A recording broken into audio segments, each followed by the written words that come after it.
In this video, we will continue on working with the exercise we started with in the previous tutorial.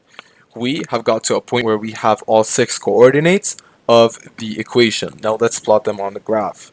So, for the first one, we have 0 and 6. So it's gonna stay on the x-axis and go all the way up to 6.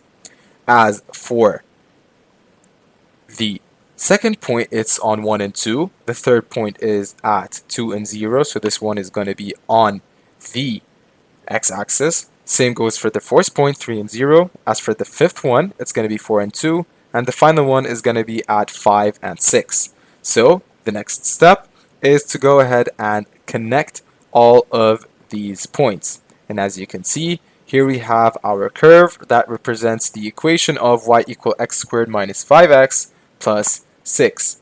Now notice that this parabola intersects the x-axis at 2 points. So this means that y is equal to 0.